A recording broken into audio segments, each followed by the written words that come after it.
अशोक खरात प्रकरण रोज वेगळ्या वळणावर जात आहे. खरातला 1 एप्रिलपर्यंत पोलीस कोठडी देखील सुनावण्यात आली आहे.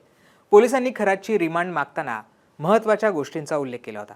खरातने भोंदूगिरी करून किती व कोठे कोणाच्या नावावर मालमत्ता खरेदी केली आहे याचा पोलिसांना शोध घ्यायचा आहे.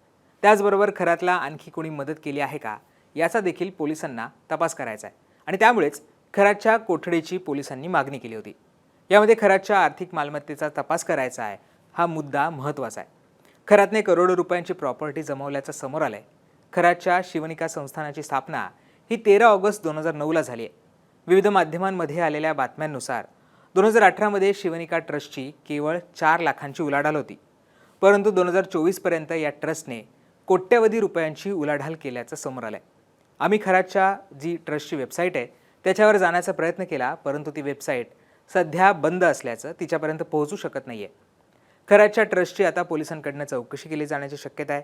आता ही चौकशी झाली तर कोण कोण पोलिसांच्या रडारवर येऊ शकतं हे देखील समजावून घेणं आपल्याला महत्त्वाचं आहे. आधी खरातच्या ट्रस्टची रचना कशी आहे ती पाहूयात. अशोक खरात हा ट्रस्टचा अध्यक्ष आहे. डॉक्टर जितेंद्र शेळके हे ट्रस्टचे उपाध्यक्ष आहेत. कल्पना खरात ज्या खरातच्या पत्नी आहेत या ट्रस्टवर सरचिटणीस आहेत. यामध्ये रुपाली चाकणकर या सदस्य आहेत. सुभाषराव गमे हे देखील सदस्य आहेत. ललित पोफळे हे नाव लक्षात ठेवा, हे नाव आपल्याला पुढे सुद्धा घ्यायचं आहे. ललित पोफळे हे खरातचे CA आहेत. हे देखील ट्रस्टवर सदस्य आहेत. त्याचबरोबर डॉक्टर नंदकिशोर कातोरे हे देखील या ट्रस्टचे सदस्य आहेत. जी माहिती मिळते त्या मिळालेल्या माहितीनुसार तपास अधिकारी या ट्रस्टच्या अनुषंगाने ट्रस्टी आणि सदस्यांना चौकशीसाठी बोलावू शकतील. अद्याप जरी रुपाली चाकणकर यांना पोलिसांनी चौकशीसाठी समन्स पाठवला नसला तरी पुढच्या काळात ट्रस्टच्या सर्वच सदस्यांची चौकशी केली जाणार असल्याने चाकणकरांना देखील समन्स पाठवला जाऊ शकतो.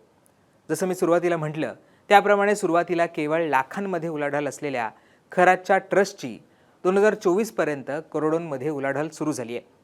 यामुळे साहजिकच इतक्या मोठ्या प्रमाणात उलाढाल कशी झाली असा प्रश्न आता उपस्थित केला जातोय. अशावेळी शिवनिका ट्रस्टला देणगी देणाऱ्या देणगीदारांची देखील आता चौकशी होण्याची शक्यता आहे. खरात प्रकरणात पोलीस वेगवेगळ्या पद्धतीने तपास करत आहेत. सुरुवातीला या गुन्ह्याची व्याप्ती पाहता ज्या महिलांचे खरातने लैंगिक शोषण केलंय त्या प्रकरणाचा प्रामुख्याने पोलीस आणि SIT कडून तपास केला जातोय. त्यानंतर आर्थिक गुन्हे शाखेकडून खरातच्या आर्थिक व्यवहारांची चौकशी केली जाते आणि त्यानंतर पोलिसांकडून जे कोणी खरातचे लाभार्थी असतील त्यांची देखील चौकशी करण्यात येणार आहे. तपासाच्या पद्धतीचा एक फ्लो चार्ट पोलिसांकडून तयार करण्यात आलाय. या सगळ्यामध्ये एका व्यक्तीचं नाव प्रामुख्याने घेतलं जात आहे, जे मी मगाशी सुद्धा म्हटलं, ते म्हणजे ललित पोफळे. ललित पोफळे हे शिवनिका ट्रस्टवर सदस्य आहेत. त्याचबरोबर ते खरातचे CA देखील आहेत, अर्थात चार्टर्ड अकाउंटंट आहेत.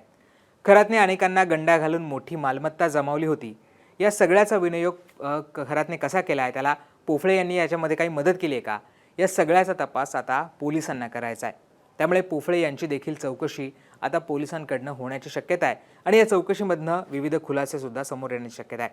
दरम्यान खरात पोलीस तपासामध्ये सहकार्य करत नसल्याचं समोर आलंय. खरात आणि ऑफिस बॉयची समोरासमोर चौकशी देखील करण्यात आली. या चौकशीत खरात काहीच बोलला नाही, तो गप्पा बसला होता. त्यामुळे या सगळ्यामधला तपास हा पुढे सरकू शकलेला नाहीये. आता 3 दिवसांच्या पोलीस कोठडीत आणखी काही खुलासे समोर येतात का हे पाहणं महत्त्वाचं असणार आहे. तुम्हाला या सगळ्याबद्दल काय वाटतं हे मला कमेंट करून सांगायला विसरू नका आणि मुंबई तकला तुम्ही अजूनही सबस्क्राईब केलं नसेल ते सुद्धा करा. धन्यवाद.